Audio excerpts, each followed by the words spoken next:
YZ450 Stator removal. First, you're going to drain the oil, then you're going to remove the shift lever. Remove the stator cover bolts and carefully remove the cover, looking for any dowels, and there's a little O-ring on the upper dowel.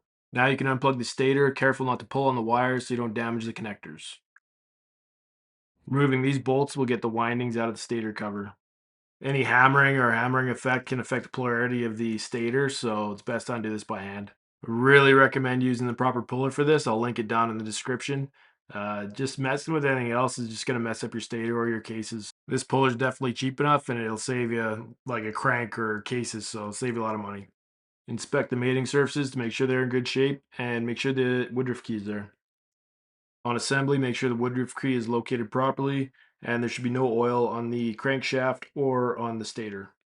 It's definitely possible to knock the woodruff key out while you're putting this on, so make sure that's located and you can't spin it on the shaft. Now torque it to 54 foot-pounds, and if you replace the stator in the cover, those bolts will all be 7.2 foot-pounds. New O-ring, new gasket, make sure the surfaces are all clean. If you did manage to nick it, you can use a little bit of ultra black. Use some silicone or ultra black around the grommet anyways.